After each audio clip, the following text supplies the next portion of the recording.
by the word that I have spoken to you.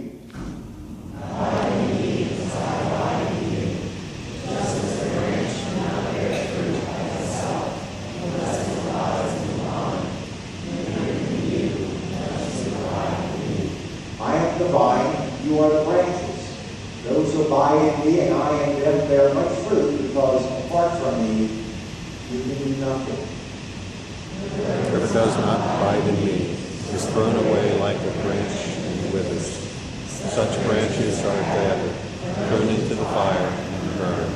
If you abide in me and my words abide in you, ask for whatever you wish, and it will be done for you. My Father is glorified by this, that you may bear much fruit and become my disciples. Now, last Sunday we saw how Jesus described himself as a good shepherd. And that goes right along with the culture of Jesus' day. Shepherding was a very common occupation, and people were shepherds, or they witnessed shepherds, and therefore when Jesus said, I am the good shepherd, it struck a chord of recognition. They knew exactly what Jesus was talking about.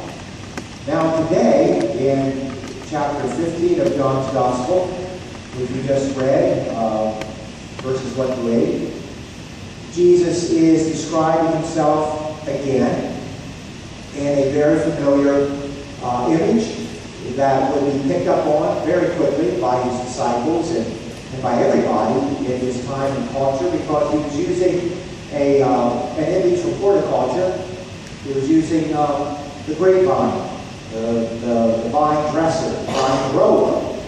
And again, growing grapes and so forth was part of the economy of Israel in that day, so it was a very common thing for people to understand. These images are not as common for us, though. And if I could kind of modernize, kind of contemporize this a little bit, when Jesus says, I am the true vine, and my Father is the vine grower, I think, putting it in terms today, Jesus is actually saying that God, the Father, is the source of life. God is the life source. God is the source of the energy that animates everything. So God is the source of life, of light, of energy. Without God, there would be absolutely nothing. And Jesus describes himself as the true vine, and I think he is actually saying, putting it in terms today, that he is the channel. He is the conduit that life source or life force travels through, and that it is through him that we encounter this life, that we connect with this life, that we become aware of this life, that we become conscious of this life that truly is the source of everything. Now, if we could kind of project this into the realm of science a little bit. Presently, we are getting some just amazing pictures of the universe through what is known as the Hubble telescope. And just amazing. And yet there's another telescope that's in the works right now. It's being manufactured. And it's the Webb Space Telescope. And it's going to be in use in a few years. And it's going to be even more powerful than the Hubble telescope. And science is telling us that the universe is around 15 billion years old. I'm just going to go with that this morning, okay? It's 15 billion years old. However, the universe is also 15 billion miles away from us if we're talking about the edge of the universe to Earth. If we're talking about time in terms of light years. Light travels at 168,000 miles per second. Just try to imagine that. However, light, the speed of light is nothing when we're thinking about billions of years. Or as Carl Sagan would say, billions and billions. If you ever saw the special. Evidently, not many of you did. Is that cool? And I've read somewhere where this 15 billion miles and so forth translates into literal 6 trillion miles. The edge of the universe to the earth. And yet all that is pretty much relative because science also tells us that the universe is continually expanding. And so what scientists are attempting to do, given the distances that we're talking about here and the speed of light, that by the time the light from the edge of the universe reaches us, and by the time we get the image at the edge of the universe, that's history. That's history. And so what scientists are trying to do, they're not only using these powerful telescopes to look through space, they're actually literally looking through time. And they're trying to find the location, the origin of this life source. And Jesus defines this life source as the Father, the vine grower. And what scientists may not realize is that the life source that they're looking for existed long before the beginning of our present universe. Always was, always is, always will be. And the Gospel of John describes Jesus in the very first chapter of the Gospel. In the beginning was the Word, and the Word was with God, and the Word was God. And nothing came about except through the Word, the Christ, the vine, the true vine, the channel through whom we experience this life source. And Jesus himself describes his very nature. In the previous chapter of John's Gospel, he says, I am the way, I am the truth, I am the life. Meaning he is where we get connected to the Father, to the life source. And he goes on to say in the second verse about the purpose of the branches that are connected and attached to the vine, that their very purpose is to produce grapes. Telling us that our very purpose as those who are connected to the vine, as those who are attached to Christ, our very purpose is to allow this life source to flow through us fully and freely.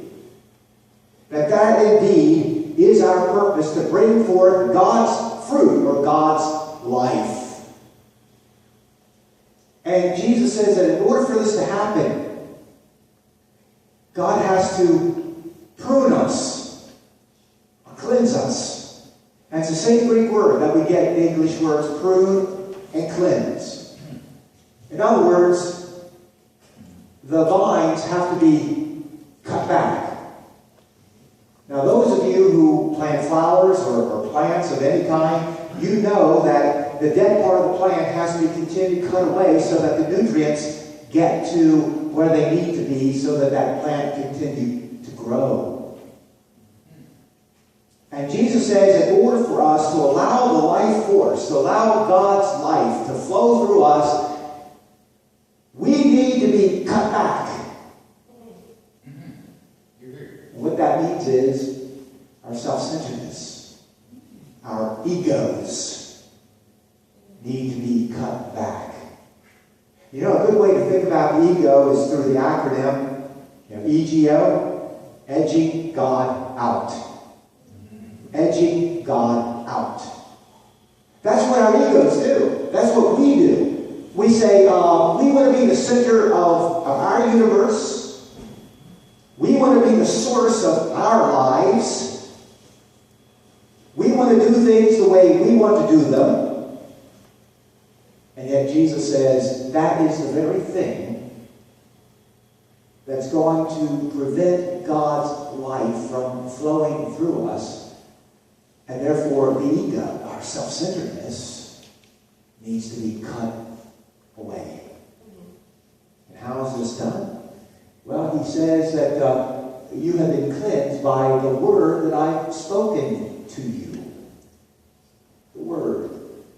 Now, a little later in John's Gospel, in chapter 17, as Jesus has that prayer with his Father, he says, your word is truth. Your word is truth. Another name or description of truth is reality. The way you speak, the way you describe things, oh God, that's reality. That's truth. And remember what else Jesus says about truth? He says, you shall know the truth, and the truth shall what? Set you free. The truth shall set you free. It will make you free. It will keep you free. Free from what? Free from our own little prisons that we've designed by our egos. Our egos that fill us with fear and worries and uncertainties because we always have to be in the know. We always have to be in control. We know that everything depends on us, and therefore if we can't do it, everything's going to fall apart. The truth shall set you free, and the truth is, as it is described in verses 4 and 5, abide in me as I abide in you, just as the branch cannot bear fruit by itself unless it abides in the vine. Neither can you unless you abide in me. I am the vine, you are the branches. Those who abide in me and I in them bear much fruit, because apart from me, you can do nothing. That's reality. That's God's reality. That's the reality that we should be living in, and it is the reality of mutual indwelling. Christ in us, and us in Christ. You know, as disciples of Jesus Christ, we should not be attempting to make any kind of claim to originality. Originality should not be our goal. But just like the branches of the grapevine, our reality, our goal, our purpose is simply allowing the God of life, the life source, to flow through us. Just like Jesus is the true vine, he is the channel, the conduit through which God's life flows through him. We too, as we are connected to Christ, the branch to the vine, we too are to allow this life source to flow through us. Christ is the trunk of the tree. We are the branches. And what Jesus was talking about, and what I'm talking about here, is not religion. It is a relationship. A relationship. A mutual indwelling.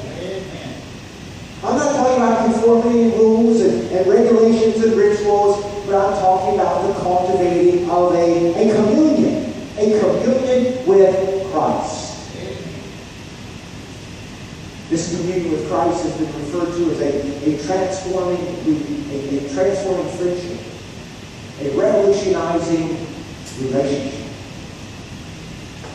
Without this communion, without this mutual dwelling, without this friendship with Christ, we're really than dead wood. I'm not saying we're of no value. We're always of infinite value and worth to God. Always. And Jesus really isn't here talking about in terms of punishment. But what he's saying is that, if we don't have this connection, if we don't have this communion, if we don't have this unity, if we don't have this attachment, if we don't have this consciousness of God's life flowing through us, then we're basically dead. We're dried up.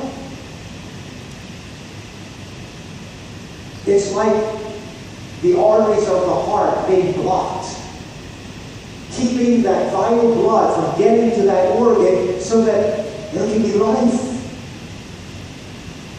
And it is the ego, it is the self-centeredness that blocks this flow of life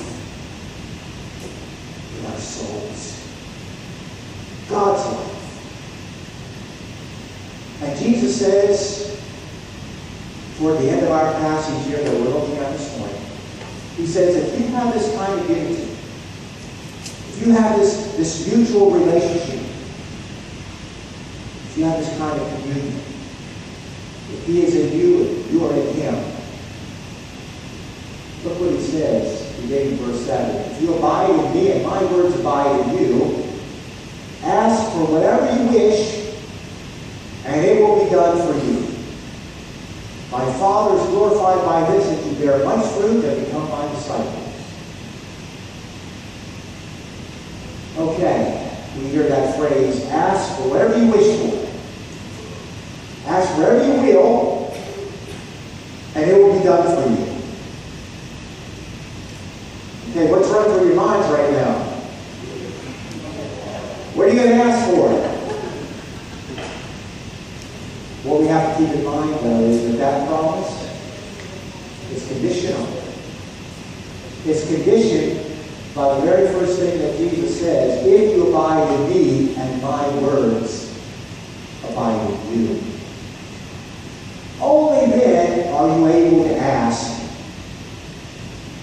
and then whatever you ask will be granted.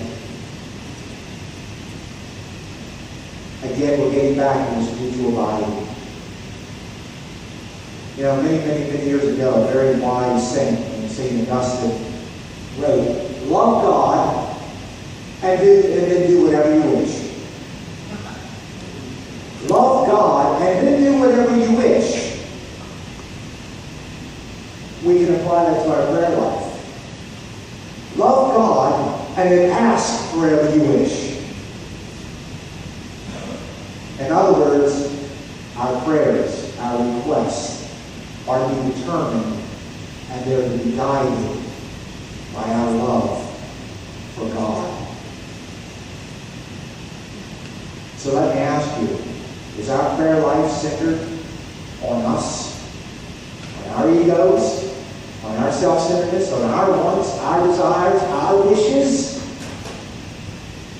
Or is our prayer life truly centered and guided and directed by God's will, by God's glory, by that abiding unity,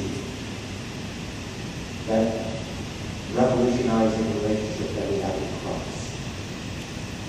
If it's the latter, then you know what? Our whole life becomes prayer. Our whole life becomes prayer. As God's life flows through us and God's fruit is manifested within us. It all comes down to this mutual indwelling. Christ in us and us in Christ. Now, for the past few Sundays, we've been talking about this in so many different terms. A couple Sundays ago, we talked about God's DNA, God's divine nature, essence, dwelling within us. Last week we talked about this in terms of relationships. The relationship that we actually have with all God, the Father, the Son, and the Holy Spirit. How the whole Trinity dwells within us sort of in a holographic way. Each of us is a little hologram of God. Father, Son, and Holy Spirit. Now today, results of this dynamic, life-changing relationship. Vine and branches. Trunk and limbs. This transforming divine friendship. This sacred, holy communion. And speaking of Holy Communion, in just a few moments we're going to be coming to the Lord's table to receive the elements, the bread that symbolizes the broken body of Christ, the cup that symbolizes the shed blood of Christ. And you know, this is more than just symbol. Because as we come forward conscious of our union with Christ, as we take these symbols into our bodies and these symbols become a part of us, our unity with Christ is truly enacted here at the table. It is enacted. So I invite you now to prepare your hearts, your minds, to hopefully understand God's reality a little better.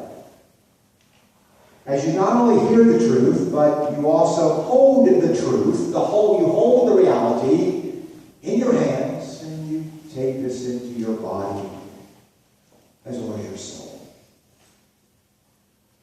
As we come to the Lord's table this morning, we recognize God, the Father, as the life source.